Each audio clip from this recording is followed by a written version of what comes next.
Hello everyone and welcome back to Formula One. In today's video, during the off-season, we are going to have a look at Team Silverstone. And the reason for this is I was reading an article today that was showing how much Lawrence Stroll had invested in the Aston Martin facilities at Silverstone. And it just made me think the team's got quite a rich history. And so I thought I'd get out all my die-cast models that are from essentially Team Silverstone, and we just have a look at the different team names, the different team owners and the different drivers that have passed through this team. So the team was founded by Eddie Jordan, and his team was unsurprisingly called Jordan F1, and that started in 1991. And this is their first car. This car arguably is one of the nicest looking cars of all time. And also what's special about this car is it gave Michael Schumacher his debut in F1. Other notable drivers that have come through the Jordan team are Damon Hill, who we have in this Jordan, Heinz-Harald Frentzen, Rubens Barrichello, good old Martin Brundle from the Sky F1 commentary, John Alesi and Giancarlo Fisichella. Their best car was this 1-18 model I've got here, which was from 1999. And this year, Heinz-Harald Frentzen came third in the Drivers' Championship, and also the team came third in the Constructors' Championship. And actually, in all subsequent and preceding years, right up to now with Aston Martin, the team have never done as well as that season in 1999. So the team remained Jordan F1 all the way through to 2005. Then it was sold to a consortium called Midland F1 Racing. They only kept the team for a year. Then they sold it to a company called Spiker, who also only kept it for a year. And then Vijay Malaya, not sure how you pronounce his surname, but let's call him Vijay. Vijay bought the team and called it Force India, because of course he was from India. Now, it remained Force India for 10 years, from 2008 all the way through to 2018.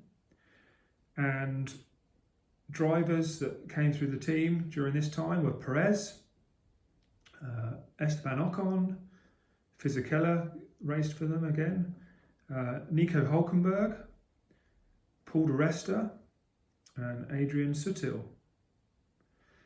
And their best finish was 2016 and 2017, where they came fourth in both seasons in the Constructors' Championship. Now you can see this car is in the more traditional Force India livery.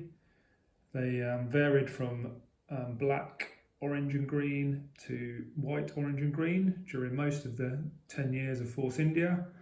But towards the end, they got a new sponsor, BWT, and their car was almost exclusively pink.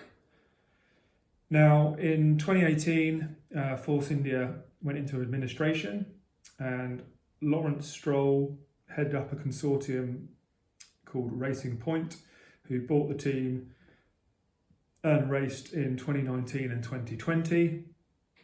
And the Racing Point cars looked very similar to this 2017 Force India car.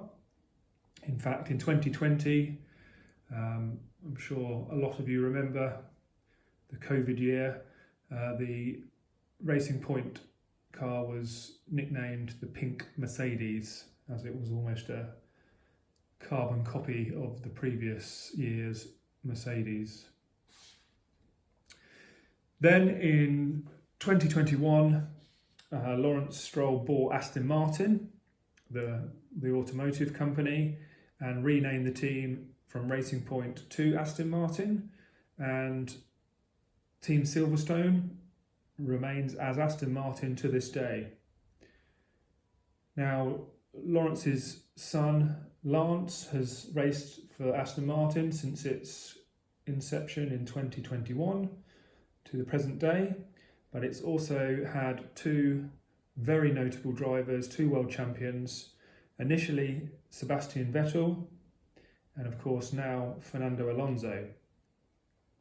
But despite its large investment and extremely talented drivers, well, the world champions at least, it's only managed to finish as high as 5th in the Constructors' Championship in the last 2 seasons. And the previous 2 seasons, I think it came 7th. So despite all of the investment and having arguably the best driver on the grid in the car, it's still not done as well, or not even come anywhere near as close as when Eddie Jordan ran the team back in 1999. So viewers, there you have it. This is Team Silverstone. I hope you've enjoyed a quick walk through the history books. And do let me know, do you think now that Aston Martin have Adrian Newey on their team, do you think they're going to manage better than 3rd in the Constructors' Championship in 2025 or beyond? Or do you think they're going to do even better, possibly challenge for the World Championship? Okay, thank you and have a good day.